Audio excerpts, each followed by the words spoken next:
것이 아니라는 둥, 굉장히 이 신앙생활이라는 것이 힘들다라는 둥에 대한 이야기를 정말 많이 했던 것 같습니다. 가만히 생각해 보니까 그렇더라고요. 사실은 어느 정도 맞는 말이긴 합니다. 예수님께서는 십자가를 지고 따라오는 자들이 자신의 제자라고 말씀하셨습니다. 우리는 옆에 있는 교우들뿐만 아니라 오랫동안 사귀어온 친구들, 심지어 남편과 아내까지도 사랑하기 힘든데 원수까지 예수님께서는 사랑하라고 말씀하고 계시죠. 우리는 예수님께서 베풀어 주신 은혜로 죄인에서 의인으로 옮겨졌지만 여전히 죄의 습관을 가지고 있기 때문에 하나님의 말씀대로 살아가기가 만만하지 않습니다. 그런데 오늘 본문에서 2절에 보면 은혜에 들어감을 얻었으며 하나님의 영광을 바라고 즐거워하느니라 라고 말하고 있습니다. 심지어 3절에서는 이뿐 아니라 우리가 환난 중에도 즐거워하나니 라고 말하고 있죠. 그리고 저는 이 부분에 눈길이 갔습니다. 환난은 인내를 이루고, 환난이 인내를 이루는 게 쉽습니까? 여기 성경에는 환난과 인내가 몇 미리도 되지 않게 가깝게 붙어 있는데 환난과 인내가 이만큼이나 가까운 것일까요? 환난에 대해서 어떤 사람이 인내를 먼저 생각하겠습니까? 이제가 신앙생활을 하게 된 신자에게는 환난 뒤에 하나님께서 주시는 복이나 회복이나 화평이라는 단어가 더 어울릴 것이라고 생각할 것입니다. 하지만 바울은 환난이 오면 당연하게 인내를 이루게 되는 것처럼 말하고 있습니다. 과연 그리스도인이 가진 소망이 무엇이길래 환난을 인내라는 단어로 바꿔버리는 것일까요? 또 어떻게 환난조차 즐거워해 버릴 수 있는 것일까요? 우리가 신앙생활이 힘들다는 것을 아는 것은 매우 중요하지만 그럼에도 불구하고 신앙생활이 즐거운 것이라는 것을 아는 것은 더더욱 중요합니다.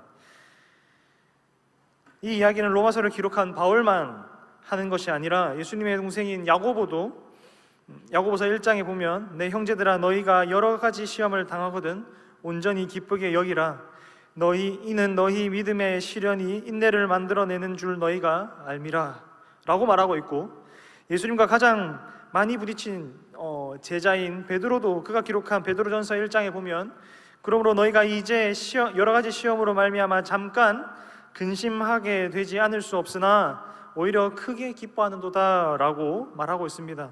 초대교회 당시 교회와 선교의 대표적인 인물들이 모두 환난을 당하고 시험받는 것은 기쁜 것이다 라고 말하고 있습니다. 좁은 문으로 들어가 좁은 길을 따라가는 이 길에 기쁨은 과연 어디에 있을까요? 성도님들은 지금까지 어디에서 기쁨을 찾고 계셨습니까? 오늘 말씀을 통해서 신앙생활의 기쁨이 어디에 있는지 함께 깨닫고 돌아가시기를 소망합니다. 오늘 함께 읽은 본문 이전까지는 바울이 우리가 오직 복음을 믿음으로 구원을 받는다라는 이야기를 합니다. 구약의 아브라함조차도 그가 행한 의로운 행위가 아니라 하나님께서 약속하신 것을 능히 이룰 줄을 믿었기 때문에 구원받은 것이다 라고 가르치며 아브라함만 그런 것이 아니라 우리도 믿음으로 의롭다함을 받을 것이다 라고 가르칩니다. 이것을 성도님들이 잘 알고 계시듯 이신칭의라고 하는 것이죠. 바울은 이렇게 이신칭의에 대해서 가르치고는 그 이후의 삶에 대해서 이야기하기 시작합니다. 우리가 의롭게 되어서 어떻게 되었느냐라는 말이죠. 오늘 함께 읽은 본문이 바로 그 이야기죠. 1절을 보면 앞에서 하던 이야기를 이어서 그러므로 우리가 믿음으로 의롭다 하심을 받았으니 라고 말하고는 그 결과로 우리에게 어떠한 일이 일어났는지에 대해서 말씀하고 있습니다. 이는 우리가 믿음으로 의롭다 칭함을 받은 이후의 삶, 곧 신앙생활하는 그 삶을 두고 말하는 것입니다. 그리고 그것들로 인해서 우리 신앙생활에 환난이 온다고 하더라도 즐거워할 수 있다라고 바울은 가르치고 있는 것이죠. 여기서 말하는 즐거움이라고 번역된 단어는 그저 재밌고 좋다라는 차원을 넘어서 자랑한다라는 의미를 가집니다. 이 신앙생활이 너무 좋고 기뻐서 가슴 벅찬 그 마음으로 자랑하게 된다라는 것이죠. 그렇다면 우리 신앙생활에 자랑까지 할 만큼 벅찬 즐거움, 기쁨은 무엇일까요? 본문에서 바울은 뭐라고 가르치고 있습니까? 살펴보면 두 가지로 나누어 볼 수 있습니다. 하나는 하나님과 화평을 누리는 것이고 또 하나는 하나님의 영광을 바라는 것입니다. 이 바란다라는 것은 4절과 5절에 나오는 소망에 쓰인 단어와 같은 단어입니다. 그래서 하나님의 영광을 소망한다라고 생각하면 본문이 좀 더 통일성 있게 느껴집니다. 이 두 가지는 뭔가 대단한 것 같으면서도 좀 추상적인 것 같아서 실제적으로는 와닿지 않아 조금 시시하게 느껴질 수도 있습니다. 하지만 이 두 가지는 긴밀하게 연결되어서 우리의 신앙생활에 활력이 되고 기쁨이 됩니다. 먼저 바울은 우리에게 하나님과 화평을 누리자라고 말하고 있습니다. 하나님과 화평해라가 아니라 그 화평을 누리자라고 하고 있는 것이죠. 우리가 화평하게 되는 것은 사실상 우리가 할 수 있는 일이 아닙니다. 우리 하나님과 우리 인간의 관계를 화평하게 할 수 있는 유일한 분은 예수 그리스도십니다. 예수님께서는 이 땅에 중보자로 오실 때 하나님과 우리의 관계를 회복시키는 대제사장으로 오셨습니다. 예수님께서 그 대제사장으로서의 중보자 역할을 잘 감당해내심으로 인해서 우리는 하나님과 화평하게 된 것입니다. 그렇다면 화평을 누리는 것은 무엇일까요? 우리가 누군가와 화해하고는 다시 보지 않는다면 그것이 진정한 화해일까요? 아니겠죠. 제가 고등학교 때 한 친구와 정말 친했었는데 매점 갈 때도 그렇고 식당에 밥 먹으러 갈 때도 그렇고 부산대에 노래방 갈 때도 늘 같이 가던 그런 친구가 있었습니다. 그런데 어떤 이유로 그 관계가 완전히 틀어져 버리고 말았습니다. 그래서 저는 그 친구가 섞이지 않는 무리와 같이 놀았고 또 그 친구도 제가 속하지 않는 무리와 계속해서 다니더라고요. 그렇게 한 1년이 지난 이후에 그냥 어느 순간 감정이 사그라졌는지 모르겠는데 어느 순간 특별한 계기 없이 화해하게 되었습니다. 당시의 상황을 서로 이해하고 서로 미안하다고 했습니다. 그리고 그날 밤에 함께 이전과 같이 부산대에 노래방을 갔을까요? 안 갔습니다. 그냥 서로가 이미 익숙해져 버린 각자의 무리와 함께 놀고 다시는 밥도 같이 먹지 않고 매점도 같이 가지 않고 대화도 하지 않았습니다. 화해를 하긴 했지만 이 관계에는 진정한 화평이 오지 않은 것이겠죠. 그 화해가 의미가 있습니까? 서로를 볼 때 적대감만 사라졌을 뿐이지 딱히 의미가 없는 것이죠. 예수 그리스도께서 중보자로 나서 주셔서 우리는 하나님과 화해하게 되었고 화평하게 되었습니다. 그런데 이 화평을 누리지 않는다면 그 화평의 의미가 있을까요? 없는 것이죠. 예수님께서는 그냥 하나님과 우리의 사이를 대면대면한 관계로 회복시키시고 서로 미워하지 않게끔만 화해시킨 것이 아니라 하나님과의 완전한 관계의 회복을 위해서 이 땅에 오신 것입니다. 그렇게 인간이 완전히 하나님과의 관계 회복이 되었다면 참으로 하나님과의 화평을 반드시 그렇게 누리게 되는 것이죠. 결국 그 화평이라는 것은 하나님과의 관계가 틀어지기 이전의 상태로 돌아가 완전히 회복하는 것을 의미하는 것입니다. 그렇다면 우리는 원래 하나님과 온전한 관계 속에서 무엇을 하는 존재였습니까? 최초의 인류 아담과 하와는 하나님의 형상으로 창조되어 하나님께서 주신 것들을 충분히 누리면서 하나님께서 명령하신 것들을 바르게 이행하며 살았습니다. 하나님께서 주신 에덴을 다스리며 안식일에는 거룩하게 안식일을 지켰습니다. 그들에게는 부족함이라는 것이 없었죠. 그런데 아담이 죄를 범하여서 모든 인류가 죄 가운데 있게 되었습니다. 로마서 3장에는 모든 사람이 죄를 범하였음에 하나님의 영광에 이르지 못하더니 라고 말하고 있습니다. 이 말은 죄를 범하기 전에는 아담과 하와는 하나님의 영광에 이르렀던 존재로서 살아가고 있었다라는 것을 의미하는 것이겠죠. 그런데 이제는 우리가 죄에서 벗어나서 하나님과 화목하게 되었습니다. 따라서 하나님의 영광에 이룰 수 있는 존재가 된 것입니다. 그런데 성도님들은 하나님의 영광을 소망하십니까? 우리는 과연 하나님의 영광을 소망하냐라는 것입니다. 성경은 하나님의 영광이 완전히 우리에게 이루어졌다라고 가르치지 않습니다. 소망해야 하는 것이죠. 여기에 있는 우리는 믿음으로 인해서 하나님의 영광에 이를 수 있는 존재가 되었음에도 불구하고 그래서 하나님의 영광을 소망하며 그 소망 안에서 터져나오는 기쁨과 즐거움을 누릴 수 있음에 누릴 수 있게 되었음에도 불구하고 우리는 그렇게 살고 있지 않습니다. 왜 그럴까요? 성경을 보면 하나님의 영광을 본 사람이 몇 명 있습니다. 구약 안에서는 대표적으로 모세의 반응이 대표적입니다. 인상 깊고 대표적입니다. 모세가 이스라엘 백성들을 저 산 중턱쯤에 두고 자신은 산 꼭대기에 올라가서 하나님께 십계명과 율법을 받고 있을 때였습니다. 그때 모세가 굉장히 담대하게 하나님의 영광을 하나님께 보여주십시오라고 하나님의 영광을 바랍니다. 모세는 하나님께 하나님의 영광을 보여달라고 직접 요구합니다. 그러자 하나님께서는 모세에게 이렇게 말씀하십니다. 나의 모든 선한 것을 지나가게 하고 나의 이름을 내 앞에서 선포할 것이다 라고 말씀하시죠. 그리고는 하나님께서도 만반의 준비를 하고 모세도 만반의 준비를 합니다. 하나님의 영광이 드러났을 때 그 앞에서는 누구든지 죄가 있으면 죽게 되기 때문이죠. 그래서 하나님께서는 모세를 가리우시고 영광의 얼굴이 아니라 등을 보여주신다, 그 전체가 아닌 일부만 드러내시겠다라고 말씀하신 것이죠.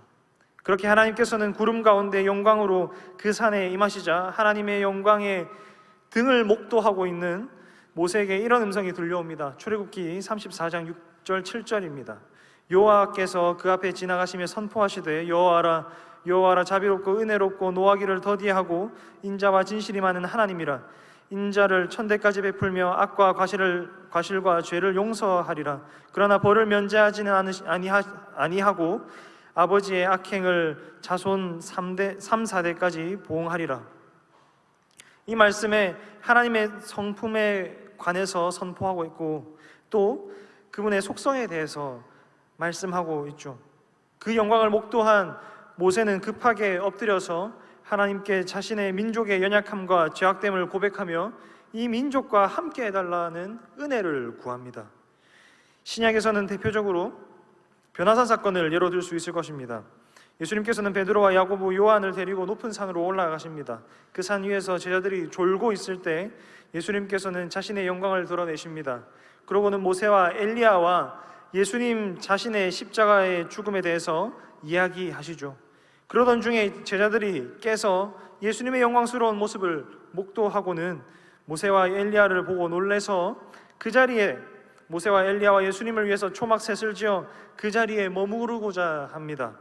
하지만 그들은 이내 떠나고 빛난 구름이 그들을 덮더니 이는 내 사랑하는 아들이요 내 기뻐하는 자니 너희는 그 말을 들으라 라는 음성을 듣게 됩니다. 예수님의 제자들은 예수님께서 잠시 하나님으로서의 영광을 드러내신 것을 본 것이죠.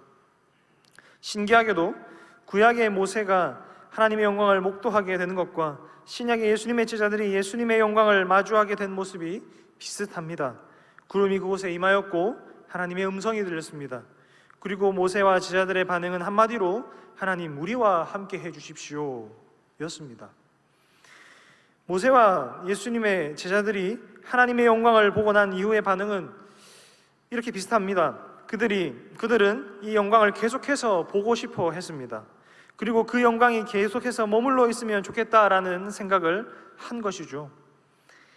이들의 이런 태도가 바로 하나님의 영광을 소망하는 것입니다. 그렇다면 그들이 소망하게 된 이 하나님의 영광은 무엇일까요? 구약과 신약에서 하나님의 영광이 드러난 대표적인 사건 이 두 가지의 공통점을 종합해보면 하나님의 영광은 하나님의 속성이나 성품이 가시적으로 드러나는 것입니다. 가시적으로 드러났다고 해서 반드시 눈에 보인다라기보다는 우리 인간의 오감으로 느낄 수 있게 하나님께서 스스로를 우리에게 드러내신 것이다 라고 할 수 있는 것이죠.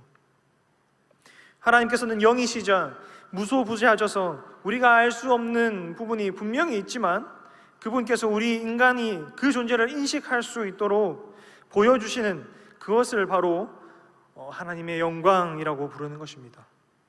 그러면 왜 이들은 그 영광에 계속해서 머물렀으면 좋겠다라고 생각한 것일까요? 그들은 왜 하나님의 영광을 소망한 것일까요? 하나님의 영광이 임하자 두 가지가 명확해졌기 때문입니다. 하나님의 영광이 임하자 하나님께서는 어떤 분이신지 명확해졌습니다. 눈으로 그 영광을 보았기 때문이죠. 하나님은 어떤 분이십니까? 이미 알고 있었지만 더욱 더 선하시고 항상 그분의 백성을 위하시는 분이십니다. 하나님의 영광을 본 자들은 선하신 하나님의 모습에 사로잡히게 된 것이죠. 그리고 하나님께서 그분의 영광이 가득 찬 그곳은 하나님의 다스림이 가득한 하나님의 나라가 됩니다. 그러므로 하나님의 영광을 보았다라는 것은 하나님 나라를 체험했다와도 같은 말이 되겠죠. 쉽게 말해서 그들은 천국을 미리 경험한 것입니다. 그러니 그들이 하나님의 영광을 소망하지 않을 수가 없는 것이죠. 또 한 가지 명확해진 것은 하나님 앞에 자신의 모습을 발견한 그것입니다. 빛을 가까이 할 때 그림자가 더욱 짙어지는 것처럼 완전하게 선하신 하나님 앞에 선 자신의 모습이 또 이스라엘 민족의 죄악의 본 모습을 너무나도 적나라하게 보게 된 것입니다. 그래서 자신들에게는 도무지 구원받을 만한 선한 것이 없다라는 것을 깨닫게 되는 것이죠. 그런데 지금까지 누구의 은혜로 이스라엘이 만나라도 먹고 살았습니까? 하나님의 은혜로, 하나님의 선하심으로 먹고 살고 있었던 것이죠. 그렇게 하나님의 영광이 밝히 드러남을 통해서 하나님께서 어떠한 분이신지 보게 되고 또 그 앞에 죄악된 자신이 어떠한 존재인지 깨닫게 된 것입니다. 그 영광 속에서 알게 된 하나님의 은혜가 아니면 죄악된 이스라엘과 자신이 살아갈 수 없다는 것을 알게 되니 그 영광이 자신의 눈앞에 계속되기를 바라고 소망하게 되는 것입니다. 그렇다면 하나님의 영광을 보고 안다면 그 어떠한 신자도 그 영광을 소망하지 않을 수가 없겠죠. 사실은 자신이 이미 얻었다라고 생각하는 그 구원의 삶이 하나님의 영광으로부터 난다는 것을 깨달았기 때문입니다. 그렇다면 우리가 하나님의 영광을 소망하지 못하는 이유는 하나님의 영광을 보지 못했기 때문이고 또 한 가지 이유는 하나님의 영광을 보고도 그것이 하나님의 영광인지 모르기 때문입니다.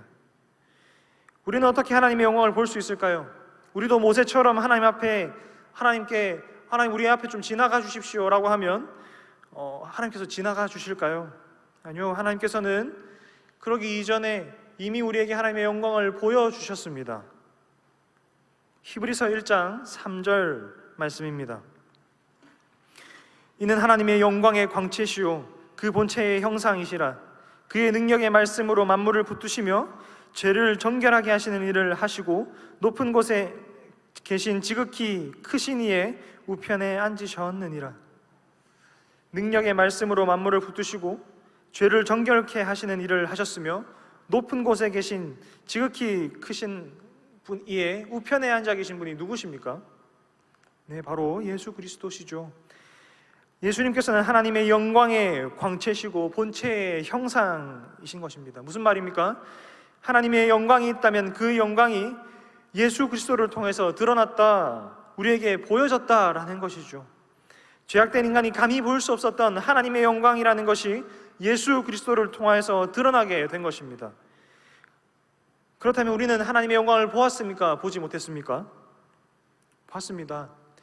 예수 그리스도의 사역을 함께 하신 성령 하나님께서 우리 안에 함께 계시기 때문에 우리는 실제로 예수님을 본 사람들보다 더욱더 가까이 그 영광과 함께하고 있는 것이죠. 우리는 성경에 기록된 예수 그리스도의 말씀과 그분의 사역을 통해서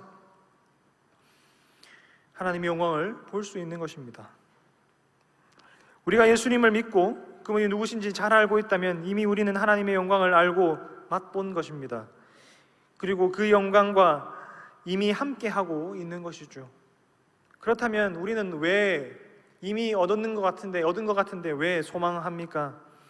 예수 그리스도께서 이미 우리 가운데 계시지만 하나님의 영광이 완전히 이 땅에 이루어지는 것은 예수님께서 다시 오시는 그 마지막 날이 될 것이기 때문입니다.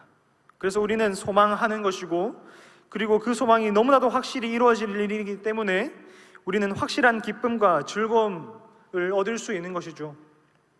그래서 우리는 환난 속에서도 이미 누리고 있는 하나님의 영광과 함께 확실한 소망 안에서 우리는 즐거워할 수 있게 되는 것입니다. 그 확신 속에 있는 사람들은 환난이 닥쳐오면 조금만 기다리자, 인내해보자, 곧 내가 소망하는 하나님의 영광을 마주하게 될 것이다 라고 생각하게 되는 것이죠. 그렇게 그 그 인내가 연단이 되는 것이고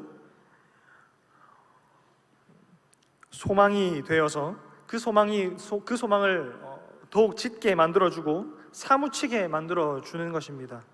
그렇게 환난이 깊어지면 깊어질수록 오히려 더 마음이 뛰게 되니 환난에서도 즐거울 수밖에 없는 것이죠. 그렇게 그리스도인의 소망은 환난을 즐거움으로 이어주게 되는 것입니다. 말씀을 맺겠습니다. 요즘 신앙생활이 즐거우십니까? 저는 우리 교회에서 신앙생활 한다는 것이 참 즐거우셨으면 좋겠습니다. 또 삶 속에서 또 그 신앙생활이 즐거우셨으면 좋겠습니다. 그러기 위해서는 우리가 이 땅에서만 사용할 것들에 소망을 두지 않고 하나님의 영광을 강력하게 소망해야 합니다. 하나님의 영광을 소망하게 되는 유일한 방법은 그 영광을 보는 것인데, 우리가 그 영광을 볼 수 있는 유일한 방법은 하나님의 광채시며 본체의 형상이신 예수 그리스도를 바라보는 것입니다. 그런데 그 예수 그리스도를 언제 어디서 가장 명확하게 볼 수 있습니까? 바로 이 예배 시간인 것이죠. 1, 2, 3부 예배 시간에 찬송을 통해서, 기도를 통해서, 특별히 목사님의 말씀을 통해서 우리는 예수 그리스도를 만나게 되는 것입니다.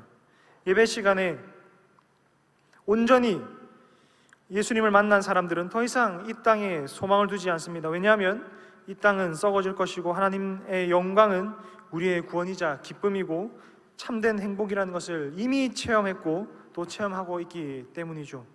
그래서 사실은 이 설교를 한마디로 요약한다면, 나는 예배드리는 것이 즐거운가? 라는 질문을 드리는 것입니다. 우리가 이 땅에서 하나님의 영광을 가장 가깝게 경험하는 것이 예배인데, 예배가 즐겁지 않다면 우리는 하나님의 영광 역시 달갑지 않은 것이 아닐까요? 나아가 우리의 신자로서의 삶 또한 하나님께 드리는 영적 예배가 되어야 하는데, 내 삶이 하나님의 말씀대로 살아가는 것에 너무나도 지친다면 지금 현재로서는 하나님의 영광과는 조금 멀리 있는 것이 아니겠습니까? 예배를 통해서 하나님의 영광을 체험하고 소망을 회복함으로 신앙생활이 항상 즐거운 우리 성도님들이 되시기를 소망합니다. 함께 이 찬양으로 하나님 앞에 나아갔으면 좋겠습니다.